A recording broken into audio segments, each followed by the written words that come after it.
Okay guys, welcome to this part of the Rex Pearson beginner guitar course. This part is it's not really about the playing. We're going to recap everything that we've covered in the level 1, and I'm going to tell you about the exam that you can take over at rexpearson.com to prove to yourself and to me as well that you understood everything and you're motoring along good and you're ready for the next stage. This is just a couple of notes about practicing, because a lot of people don't do it correctly, and I just wanted to talk you through my 5 top tips for practicing correctly. Now, the first one, everyone says that practice makes perfect. You'll get many guitar teachers, if you've had lessons before, that will tell you practice makes perfect. Now, that isn't really true. What actually happens is, if you practice correctly, it does make perfect. So I just want you to have this idea in your mind that practicing properly, and I'm going to tell you how to do that, is correct. Whereas if you just think that if you're just going to sit there and you're going to noodle and sort of not have a structure or don't follow these tips, you're going to find pretty quickly that you're not going to be progressing as fast as you could have been if you practice correctly. So the first part of practicing correctly, this is the second top tip, is do not practice mistakes. Now, the way your hands and your mind and your body learn things is through repetition.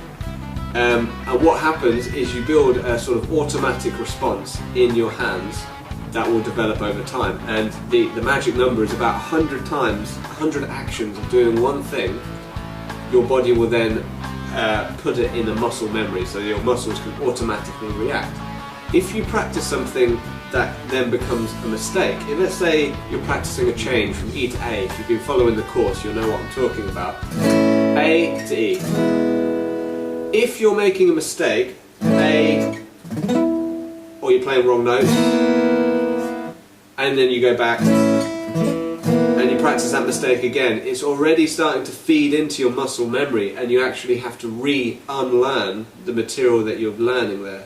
What would be better is to slow everything down and be strict with yourself, be disciplined with yourself. Slow things down as long as it needs to take for you to play the next chord. Don't practice mistakes is the top tip that I'm giving you there. It's one of the most important things that you will ever learn about guitar playing. The other thing about practice is make sure you've got a clear goal. Now, the good thing about this guitar course is that I'm setting you your goals each time, but when you move on to the more advanced lessons where the learning is becoming a bit more modular, in that you just dive into the bits that you want to learn over on my website, when you get to that stage, you're then going to have to set yourself your own goals. For now though, you should set yourself very clear goals. So for each part on this guitar beginners course, make it your goal to learn the material in that part before taking the next lesson, and give yourself a time frame. Let's say 2 days to do part 2, 2 days to do part 3, etc. The other top tip that I'm going to give you here, recap and review all your material at the end of any practice session. So no matter what you're doing, whatever you're practicing, even if it's just the one chord, you'll be reviewing that the whole time. But let's say you're doing 2 chords, you've been working on your change from E to A, and now you'll be working on your change from A to D, sorry.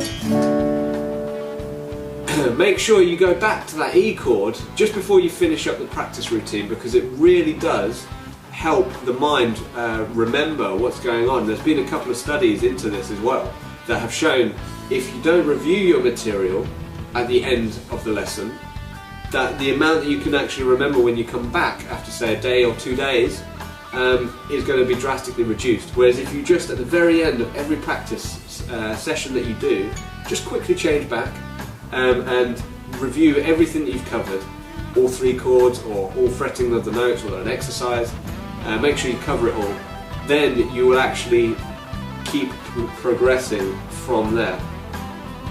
Another top tip, which goes back to the don't practice mistakes, slow everything down. And I have to say this to people all the time, there's a very tendency to try and rush, to try and speed up and play at the correct tempo too quickly. Really try and slow down to to whatever speed it takes to play the track or the song or whatever you're learning perfectly. That is very important. My final top tip is be as efficient in your movement, and this is on all guitars, all playing styles. Be as efficient as you can in your movement of left and right hands. So if you're doing strumming, I mean, unless you're playing live and you want to be sort of doing a live performance, you want to be out there or anything, in practice, try and keep everything as minimal as possible. If you're strumming, start here, finish here. Don't start here, finish down here, because all that unnecessary movement is going to make things difficult. More importantly, the little things on the left hand, if you're changing from one chord to the next, don't be lifting off and doing this.